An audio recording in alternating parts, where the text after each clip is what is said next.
Good morning, everyone. Welcome to Nebula. As you can see, I'm from Mailsphere. Mailsphere is, magic button. So Mailsphere is email security, archive, and business continuity. I'm going to start off with a bit of a cliche, and it's easy to know where you're going when you look back and see where you started. So considering email, well, it's been around for 40 years. It really wasn't until the 90s when it really started to transform business as a communication tool. First of all, with attachments, removing a lot of the old methods for sending files around.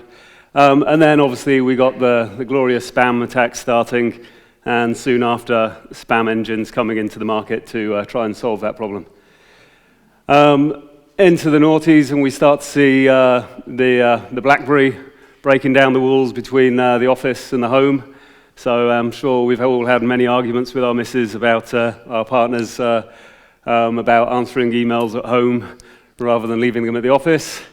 And then we're now into the more recent day with Office 365, really starting to transform things, enabling teams to work from anywhere, collaborate from anywhere, and make their world more productive. So what's going to happen to email? Well, the signs are, if we look at the research from the likes of Radicati Group, that it's set to continue growing. So for the next 3 years, it's really looking like it's going to continue growing at a rate of 6%. We're going to see the number of business emails sent per day continue to grow. The number of mailboxes continue to grow. It's a simple protocol, which is why it's been used in this way and has been growing so much over time. But while a lot of the email killers are coming along, what they're actually doing is removing tasks from the email protocol, and they shouldn't have really been there in the first place. So we're seeing things like Eventbrite taking event organizing off of email and making an app for it. We're seeing internal chat moving to Slack, removing it from email, removing some of that workload and the information overload. So we're not actually seeing email dying. What we're seeing is email being freed up to actually perform its core function.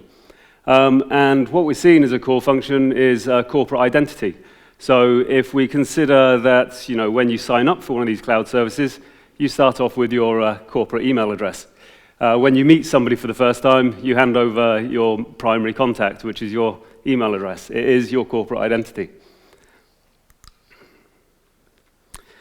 And while this has all been going on, we've had the cloud storage wars. So what we've been seeing is, a race to zero from the main storage providers. Microsoft's been part of this and really bringing down the cost of storage in the cloud. But that is primarily visible in the consumer market. When we start considering the enterprise email archive, we're not really seeing the same changes take place. Now, I've drawn up these figures, and I've been a little bit pessimistic on the amount of email data that's been generated on a per-month basis per user. And I've been quite optimistic with the costs that I've assigned as well. But as we can see, for an organization with 50 users, they might be paying £3,000 a year for their email archive, whereas if we consider the models available in the market, that could be reduced significantly. If I've used an example there with Office 365. They're supplying 1 terabyte per user for just £6 a month. So this is obviously a major discrepancy. Which really leads on to why Mailsphere was formed in the first place. We came to market in 2013, and this is really to answer the discrepancy between the cost of email archives and the cost of cloud storage in the market. We're a truly cloud-native company, born in the cloud and using all the latest cloud technologies, which has really enabled us to deliver these low-cost options. We're also focused on delivering the functionality in a very simple and easy-to-use manner. We've received a lot of feedback while we were researching the product that a lot of the email security gateways were just too complicated to use. People didn't want to come into the office on a Monday thinking, how am I going to use the email security gateway? It was meant to be in the background. It was meant to be helping them get on with their business. And then our final mission is to actually turn the email archive into a valuable asset. Not one that's a tax burden on the operation of your business, but rather something that provides insight and helps you make decisions. So, looking at our core features, I've touched on them briefly. Obviously, the main one is the unlimited email archive. It's focused on email currently, obviously looking to broaden that in the future. But it's unlimited. We're not putting limits on 1 year, 2 years, 5 years, or 10 years. The aim of it is to grow with the business and make sure that you've got a permanent record.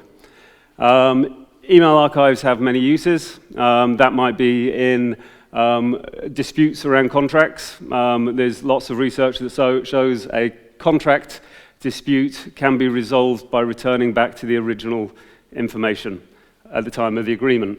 That could be 2, 3 years ago. So having that email trail is always very useful.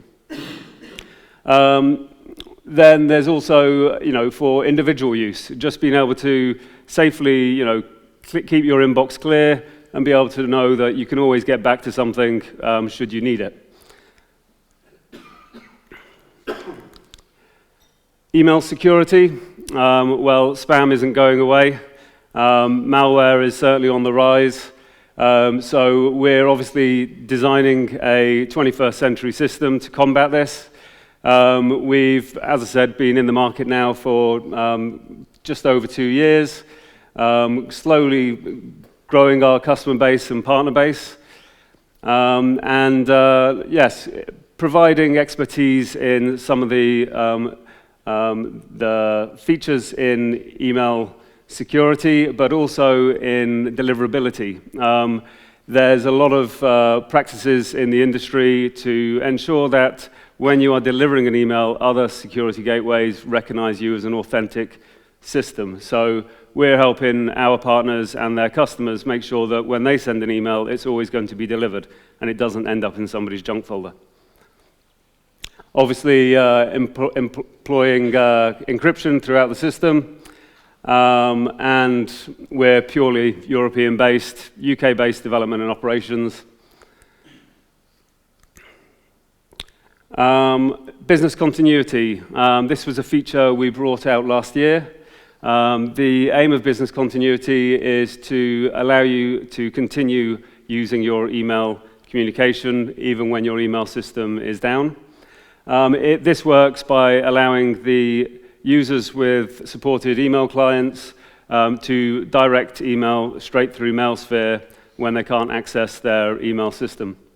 We've paid a lot of attention to the fact that when an email outage happens, the last thing your users want are to be running around learning how to configure their email client to work with business continuity. So instead of that, as a partner or as the administrator of that system, you can simply flick a switch and all those users will move over to business continuity without having to do anything. And they can continue sending and receiving email.